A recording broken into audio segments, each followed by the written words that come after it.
Good morning, everyone. Welcome you all to the virtual school. First of all, if you are new to my channel, please like, share, and subscribe the content and also the channel. It really motivates me to put up more stuff and good stuff for you. And now we will begin our discussion, and we will continue our discussion from the question number 11, because in my earlier lecture I have already completed question number 1 till question number 10. All the solutions are there, along with the execution of the program in the IDLE. Kindly check that. Okay, so today we will start from question number 11. Okay, so what exactly is question number 11? Let's see. Question number 11, in the question number 11, we have to find out it is related to the Armstrong number. Okay, I'm just giving you the gist until I reach that page. So question number 11 is, we have to write a program to input any number and check whether the number is Armstrong or not. Okay, now what is an Armstrong number? Okay, Armstrong number is a number where if we take each digit of that number and we cube it and then we take the sum, then the equivalent should be equal to that number itself. Okay, that might be a little confusing. Suppose if I have to check whether 12 is an Armstrong number or not. Okay, so we take the digit 1, we cube it, and what is the answer? 1. Okay, and then we take the next digit, that is 2, and we cube it. Okay, so a cube of 2 is 8. Okay, so if you take the sum, that is 8 plus 1 will become 9, but 9 is not equal to 12, so it's not an Armstrong number. Okay, now if we take a number which is actually Armstrong, that is 153, and if we take the cube of 1 and add it to the cube of 5 and then add the sum to the cube of 3, we will get 153 again. Okay, because 1 plus the cube of 5, that is 125, plus 1 is 126, plus 27, which is the cube of 3, is actually 153. Okay, so it's an Armstrong number. So sum of cube of digits is equal to the number, then the number is Armstrong number. Okay, I hope this is clear. Okay, now let's see the example. Here I have written the program to take the input from the user. Okay, then I have initialized a variable by the value 0. Okay, I have taken the variable x and initialized it with value 0. Then I have taken a copy number. Why I have taken a copy number? Because I have to also take a backup of the number which the user inputs. Okay, because later I have to match it, isn't it? So I have taken a copy number, that is I have just taken a backup of the user input. Okay, now what I am doing is I am performing all the operations, because I have to extract the digits, and then I have to also cube it and then take the sum of the digits. Okay, then the sum will be stored in the x. Okay, whatever would be the sum, that will be stored in the x, and all the operations such as divide and removing digits one by one will be performed on the copy number. So the user input will have no change. Okay, so I have taken a loop, copy number is greater than 0. Okay, then I have extracted the digits by taking the modulus. I have already discussed many times about the modulus. You have to look into my earlier lectures for seeing how to extract the digits from a number. Okay, so a digit is extracted from the copy number by using modulus of 10. Okay, now let me just give you a brief about it. If we take modulus of any number by 10, then the last digit is actually extracted. Okay, now just take a real life example. Suppose I say what is 12 modulus 10. Okay, so 10 will divide 12 one times and the remainder would be 2. Okay, so what we get as a remainder? 2. So modulus is nothing but it provides you the remainder after dividing it with the number. Okay, so any number divided by 10 will give its last digit as the output, that is the remainder. Okay, so digit becomes, so we have extracted the digit successfully. Now we have to cube it and we have to take the sum. Okay, now for cubing I have used an inbuilt functions. You have to watch my functions related lecture for this. Okay, there are some inbuilt functions in Python which are provided to us, such as taking power of digits. So I have taken the pow function and I have passed the digit I extracted, and I have then passed 3 because I have to take the cube of the digit. Okay, then I have used a shorthand operator to take the sum of these digits, okay, to take the sum of the cubes of these digits, okay. Then what I have done, I have just removed the last digit from the number itself, okay, because I have extracted it, I have performed all the operations with it. Now I don't have any need of that digit, so I have reduced the number by removing the last digit of that number, okay. And then this while loop goes on and on until copy number is greater than 0. Okay, now once it becomes 0, that means all the digits are extracted. Okay, now I have to check whether the sum of the cubes are equal to the number itself or not. Okay, so I have just matched the user input whether it is equals to x or not. If it is equal, then it is an Armstrong number. If it is not equal, then it is not an Armstrong number. Now let's just run this program quickly and let's see what is the output. Now I have to enter a number, like suppose if I take 15, okay. Now it says 15 is not an Armstrong number. Why? Because 1 plus 125 is not actually 15. Okay. Now if we take a number which is actually an Armstrong number, because I know it, 153 suppose. Okay. Now it's an Armstrong number. So our program works perfectly fine. Okay, now coming over to the next question, question number 12. In the question number 12, we have to input the employee's number, we have to input his basic pay, and we have to find the HRA, DA and net pay of that particular employee. When you will be working into a company or something, each employee has certain benefits attached with his post, okay, according to his payment scale.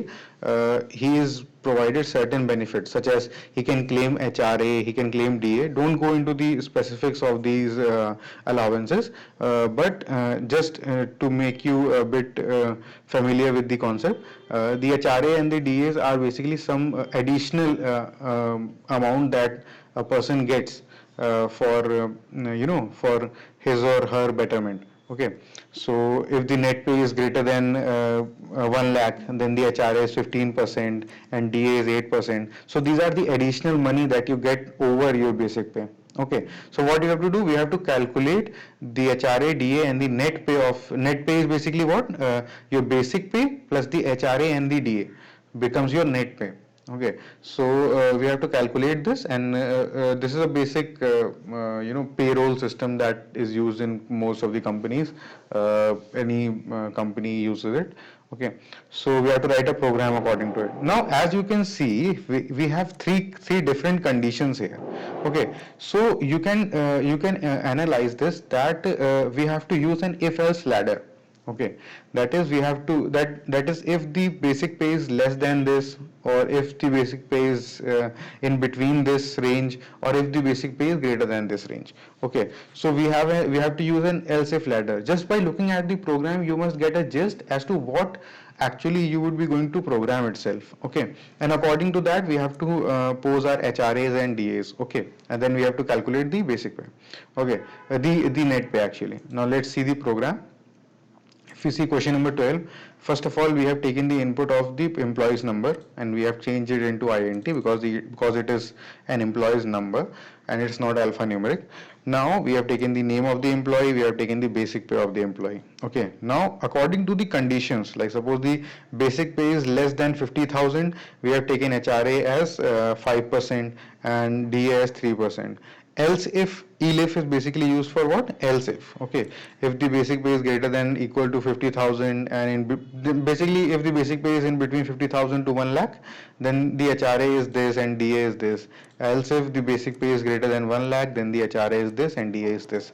Okay, once we have the value of HRA and DA, calculating the net pay becomes very easy. Why? Because we just have to add the basic pay to the HRA and the DA. Okay, now why I have changed it into decimal form, or why I have divided it into float form? Why? Because it would be easy, because anyways I have to divide the entire number by 100.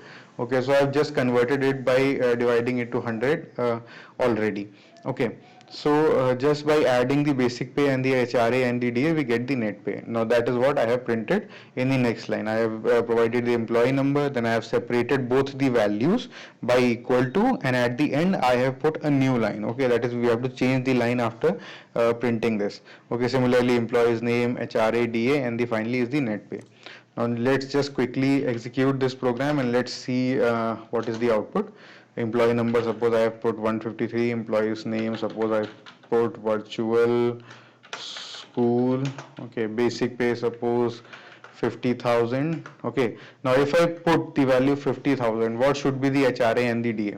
Okay, HRA must be 10%, DA must be 5%. Why? Because our basic pay is lying in between 50,000 to 1 lakh. Okay, now if I just put and just click the enter, you can see I have printed all the details again. That is the the employee's name is what 153. The employee's name, the employee's number is 1, employee number is 123. Employee name is virtual school. HRA is 0.1, DA is 0.05, and what is the net pay? 57,500. So 7,500 additional money is what I got in my net pay. Okay, so you can see that this is how we calculate the net pay, and our program works perfectly fine. Okay, now moving on to the next question, that is question number 13. You can see in question number 13 we have to write a program to find all the prime numbers up to a given number. Okay, now the question arises first, what is a prime number? A prime number is a number which is either divided by 1 or divided by itself only. Okay, like for example, if you take 7 is divided by 1 and 7 is divided by itself only. Okay, similarly 13, similarly 19. Okay, so so what are these numbers? These numbers are actually the prime numbers. Okay, so what you have to do is you have taken an input from the user, and up to that number, all the prime numbers that are occurring, you have to print that. Okay, so that is a very simple program to write. Let's see the solution quickly. We have taken the user input, and we have changed it into an int. Then I have just displayed a message, prime numbers less than the input r, and after that I have taken a for loop, and I have taken the range from 1 to user input plus 1. Why? Because I have to include that number itself, isn't it? Okay, then I have taken a division count. Why I have taken a division count? Because I have already told you that prime number must be divisible by 1 and divisible by itself. So by logic, if I divide all the numbers up to that number, okay, then the division must take place only twice.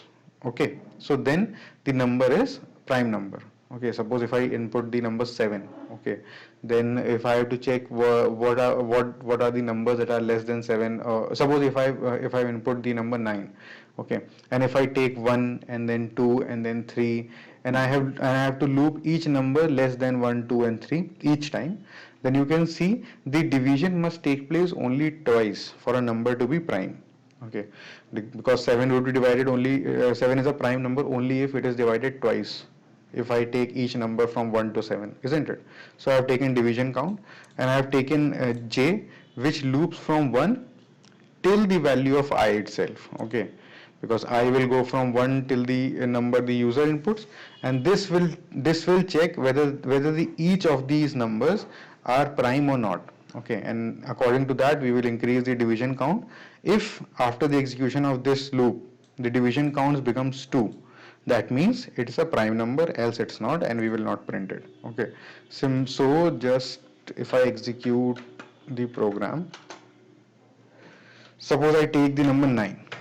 Okay, now you can see 2, 3, 5 and 7 are all the prime numbers that are less than this number. So this is a very simple program again.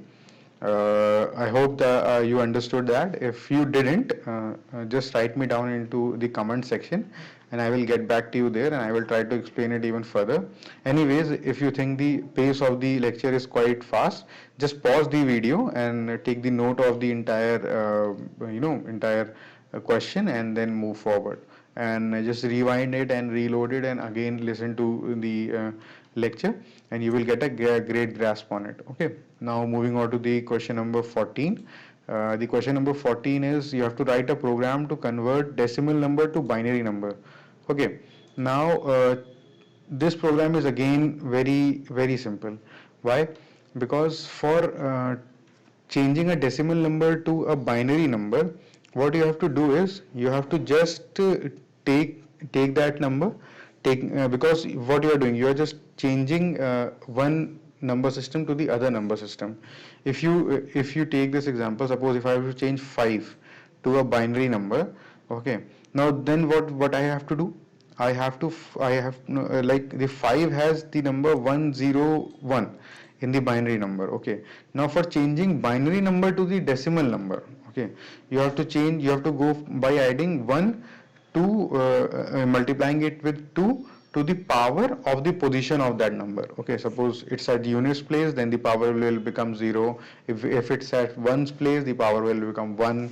Similarly, if it is at seconds place, the power will become twice. Okay, so 101, if we change it like this, like 1 multiplied by 2 to the power of 2 plus 0 multiplied by 2 to the power of 1 plus 1 multiplied by 2 to the power of 0, it becomes 5. Okay, so it's very simple for changing decimal number to a binary number by dividing it. Okay, by dividing it by base 2, that is first taking the modulus. I have already told you that taking the modulus actually returns us the number, the remainder.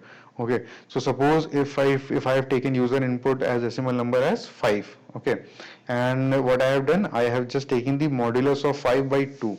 Okay, now taking the modulus by 2 will either give the remainder as 0 or 1, which is actually how the binary system is formed. Okay, so when the user input is modulus taken by 2, like suppose if I have taken 5 and I have taken the modulus by 2, then the remainder would be 1, isn't it? So we append that to a list 1. Okay, and then what we do, we just remove the remainder part from it. Okay, because this will give us the quotient actually. Okay, double division actually gives us the quotient. Okay, so what would be the quotient? Quotient would be 2. Okay, why? Because 2 2s are 4, and when 5 is when 4 is subtracted from 5, we get 1, which we have already appended to the list, and now the new user input will become 2. Okay, now what we do, we take the 2 modulus 2, that would be 0, then that is also appended to the list. Okay, now we take the remainder again. Now 2 ones are 2.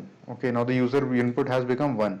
Okay, now if we go and we take the modulus 1 mod 2, then the remainder would be 1. Okay, so what we have done, we have actually inputted all the values into the list, and now what we have to do, we have to just reverse the number, because for changing a number to a binary number, first we divide it and then we take the reverse.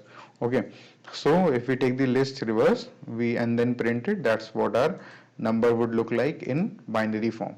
Like suppose if we run this program, it will be more clear to you. Question number, I know it's quite complicated, but if you need help in number system also, do let me know. I will make a separate lecture on that.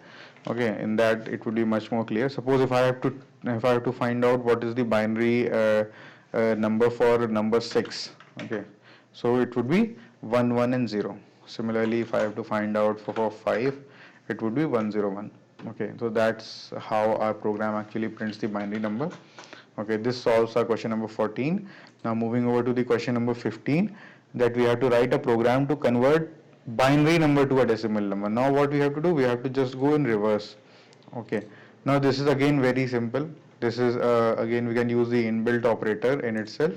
Like if you change a number from if you change the input from string to integer, then by simply passing the base value, you can change the number into that particular base. Okay, like suppose if I just execute this program, if I take a binary number, suppose 101, in earlier lecture, in earlier question, we have seen the 101 is 5, so the output is 5. Okay, so question number 15, you all have understood that by simply passing the base value in the input value, we can change the value in itself. Okay, this is by far the most easiest way of changing a number. Okay, now coming over to the question number 16. The question number 16 says, write a program to input. Now let me just zoom it. write a program to input two complex numbers and to find the sum of the given complex numbers. Okay, in Python you can also input the complex numbers, that is you can put the real part and the imaginary part in itself, and you can perform a summation just like that. Okay, for taking that you have to tell Python that the number inputted is a complex number. For that we use the function complex. Okay, and then we pass our input in that, and by passing it you can just simply signify that this is the complex number, and Python will compute accordingly. And if you use a sum operator on that, it will be a simple sum operation that will be performed on the complex numbers. Example, for example, if I run this program, okay, if you have to input like I have prompted, and I have also provided the format. Okay, so enter two complex numbers in the form a plus bj. Okay, so what is the a is the basically the real part, b is what is the imaginary part. Okay, anything attached with the j becomes actually the imaginary part. Now suppose if I have input following number 1 plus 2j and 1 plus 0j. Okay, so what would be the sum? 2 plus 2j. Why? Because the second number had imaginary part as 0. Okay, and this sum would become 2 plus 2j. So that is how we do the summation of two complex numbers.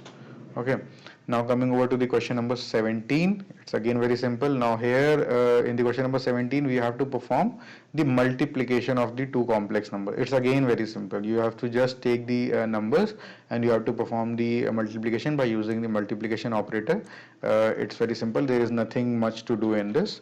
So if we go question number 17.py, let's take two numbers again, 2 plus 2j. Okay, and then let's take 3 plus 4j. The multiplication is minus 2 plus 14j. So that's how the multiplication is done using complex numbers. Okay, now coming over to the question number 18. Okay, in 18 we have to write a program to find the sum of two distances with feet and inches. Okay, this is quite tricky because we have to go into detail of changing the digits into feet and inches. So what I have done is I have first imported math. Why? Because I would be using it in my calculation, because I have to extract the fraction part and the decimal part. So what I have taken the input of the distance of the feet, and then I have taken the input as inches. Okay, the first distance I have taken the input as feet and inches. Now the second input I have again taken as feet and inches. Then I have taken the total of the feet. Why? Because feet would be integral. Okay, like suppose if I have taken 1.2 and 1.4. So what I have done? I have taken 1 plus 1, that would be 2. That will not change.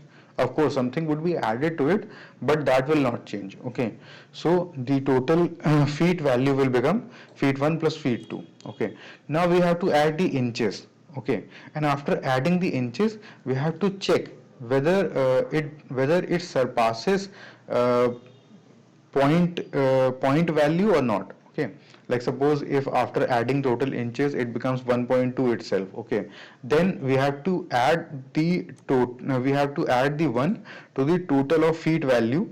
Okay, why? Because then it will become 3.2. Okay, why? Because we have already added the earlier feet values, and now by adding the inches it again becomes into a format of feet and inches. Okay, then we have to extract the feet from it and we have to just add it to our total value, and then we will operate over the inches. Okay, so after adding the total of inches, we have changed it into feet. Okay, now if after changing it into feet, the value we have to extract the integer part and the decimal part. Okay, now I have used math.modf. Okay, what does this modf function does is it will separate 2 and 0.5. Okay, and it will provide you value individually. Okay, now that is what I have to do. Okay, I have also printed it to just tell you what the math.modf function does. Okay, so its output would be, if you have to check, its output would be 2 and then 0.5. Okay, so fraction inches and the whole inches I have extracted it from the inches. Okay, then the whole inches, that is the whole number or the integer part, I have added it to the total feet value, and the fraction part I have multiplied it with 12. Okay, just to change it into the final inch value. Why? Because fraction part would be in feet, so I have to change it into inches, and then I have got the final feet and the inches value. Okay, now just seeing question number 18.py. The first distance was, let me take it at 2 feet and 2 inches. Second distance is 5 feet and let's say 9 inches. Okay, now as you can see, 9 plus 2 11. Okay, and 5 plus 2 would be what? It would be 7. Okay, so 7 feet 10.9956. Okay, so that is the approximate value that we will reach. Okay, and this you can see the modif function, that is the whole part is extracted and the fraction part is also extracted. Okay, so this concludes our question number 18. Okay, now coming over to the question number 19. The question number 19 is somewhat similar to question number 18. As you can okay, the question number 19 is somewhat similar to question number 18. Here we have to write the program to find the difference between two times with hours and minutes and seconds. Okay, now as you can see here, I have taken the total hours and the inputs and the minutes. It is somewhat very much similar to the question number 18. So let me just scroll it down, and I want you all to read the entire question and just perform it on your ideally, and just see whether you get a grasp of it or not.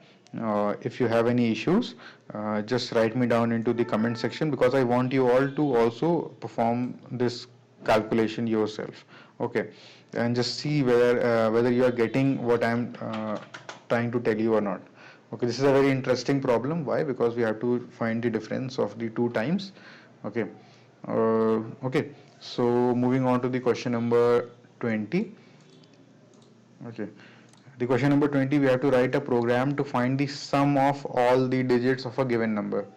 Okay, the sum of all the digits of a given number. You already know how to extract the digits from a number. Okay, now taking this sum would be very much simpler, because you have to just use the shorthand operator anyways. Okay, now what I have done, I have taken the user input, I have taken the sum of the digits as 0, because initially the sum would be 0. Then what I have done, I have iterated over the user input, and I have just extracted each digit and just added it to the sum of digits. Okay, now at last I have printed the sum of digits. Okay, so if we run this program, enter a number. Now suppose if I have inputted 24, so the sum of digits is 6. Similarly, if I have inputted 189, okay, the sum of digits would be 18. Okay, so our program works perfectly fine. I have only not explained the question number 19 to you. For that, I want you all to practice and to get back to me if you don't understand anything particularly. You can anyways stop and pause and you can write down the entire solution that I have provided in question number 19, and just provide me the feedback in the comment section. Anyways, we will stop our discussion for now in this lecture. In the next lecture, we will take up the question number 21 till question number 32. And that will be the concluding part of the chapter 1. Then we will start with the chapter 2. Okay. Again, if you haven't subscribed to my channel, please like it and subscribe it. It is really motivating for me. Okay. Let's meet in the next lecture. Thank you. If you liked our content, kindly like, share and subscribe us, so that we get motivated and we can provide you more informative videos on the same subject.